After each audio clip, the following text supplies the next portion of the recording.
Indonesia sudah saatnya setelah bertahun-tahun kita penurunan, itu ya saatnya. Wong dulu diizinkan saja banyak kamuflase, apalagi kalau nanti diperbolehkan lagi. Jadi asing silahkan masuk pengolahan 100%. Kita tidak batasi di situ.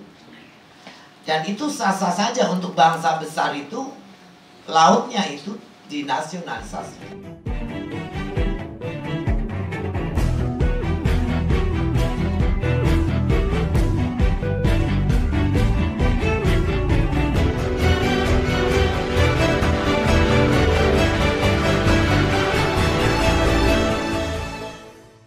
Makanya begitu kita perangin illegal fishing, tangkapan sudah mulai banyak.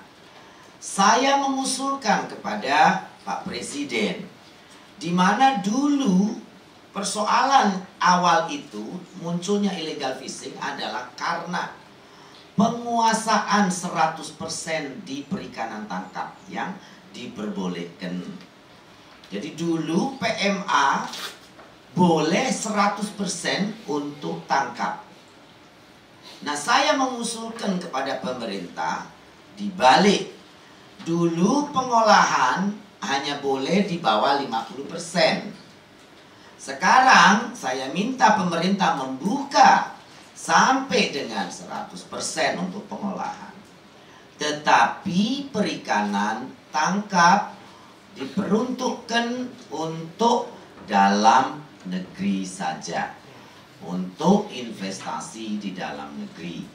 Silahkan asing masuk ke dalam investasi, pengolahan, pemasaran, teknologi, shipyard, dan lain sebagainya yang non perikanan tangkap.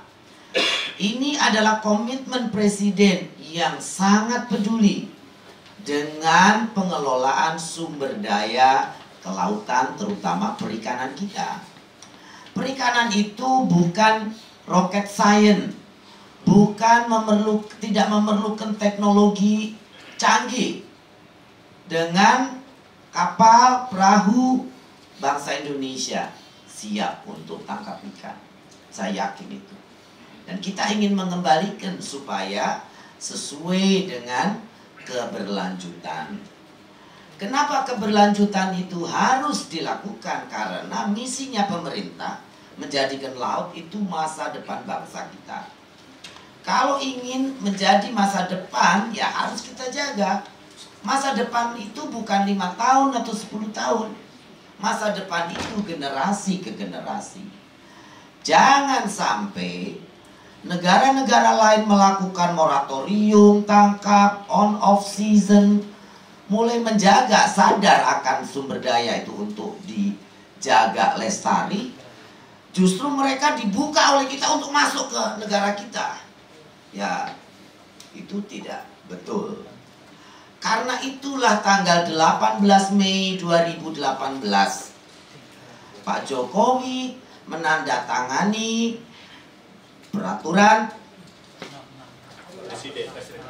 Peraturan Presiden nomor 44 untuk memasukkan perikanan tangkap ke dalam daftar negatif list. Bukan kita anti investasi asing, bukan itu. Asing sudah diperlebar untuk masuk di pengolahan. Disitulah handicap kita, teknologi dan pasar. Tapi sumber daya perikanan itu sendiri diperuntukkan untuk semua pengusaha dan nelayan dalam negeri. Dan itu sudah sangat betul. Dan saya ingin mempertaruhkan semuanya ini untuk sebesar-besarnya kebangkitan perikanan Indonesia. Mudah-mudahan sebagai negara nomor 2 lautnya terluas di dunia, kita paling tidak menduduki nomor 3 di Asia, jangan nomor 3 di Asia Tenggara. Ya. Dan alhamdulillah kemarin juga berita sudah sangat bagus. Untuk cakalang saja sekarang kita menduduki 10 besar. yang tadinya tidak tahu nomor berapa. Padahal cakalang itu adalah breeding zone-nya banyak di kita. Jadi Presiden sudah benar, dan saya yakin Presiden tidak akan mengubah peraturannya yang telah ditandatangani pada tanggal 18 Mei dengan Peraturan Presiden Republik Indonesia nomor 44 tahun 2016. Saya menghimbau kepada perbankan, pengusaha, stakeholder perikanan, segera bangkit. Kita ingin paling tidak memasukkan kapal-kapal yang besar-besar untuk bisa masuk tangkap ikan daripada dok-dok kapal di Indonesia untuk membangun kapal. Sampai 1000-an kurang lebih. Masih ada kecukupan sumber daya ikan kita. Tapi tentu kita harus dihitung dan diukur dengan baik.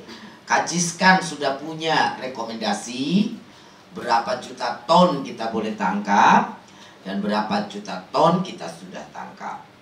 Jadi tidak asal, oh saya punya uang untuk buat 1000 kapal, jadi tolong saya kasih izin sekarang 1000 kapal. Ya tidak begitu. Kita akan permudah semua pengurusan izin-izin. Tetapi ada persyaratan-persyaratan, yaitu undang-undang tentang kemanusiaan yang sudah kita tanda tangani dan announce di bulan Desember. Di mana kalau kapal-kapal besar itu ABK-nya harus sudah diasuransikan, yaitu BPJS, dan juga punya asuransi kematian. Dan perlakuan-perlakuan terhadap ABK harus sesuai dengan nilai-nilai kemanusiaan. Itu sudah kita launching pada tanggal 10 Desember tahun 2015. Jadi tidak boleh lagi kapal melaut dikeluarkan SLO-nya kalau ABK-nya belum punya BPJS dan asuransi. Bekerja di laut itu sangat besar risikonya. Jangan sampai sudah mayatnya tidak pulang, santunan untuk keluarga pun tidak ada. Ini kita tidak menginginkan itu. Penangkapan ikan sekarang ini sudah sangat luar biasa hasilnya. Perbankan semestinya sudah tidak boleh takut-takut lagi untuk mengucurkan kredit kepada para pemilik kapal. Kemudian di sini peluang investasi di bidang kelautan dan perikanan itu sudah ada yang terbuka dengan persyaratan kemitraan untuk budidaya. Kemudian ada yang investasi asing 100% tanpa ketentuan khusus, yaitu cold storage.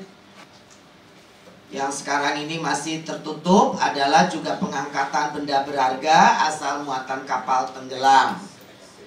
Itu masuk dalam negatif. Kemudian yang kedua adalah pemanfaatan pengambilan karang koral dari alam untuk bahan bangunan, kalsium, akuarium, souvenir, dan lain-lain.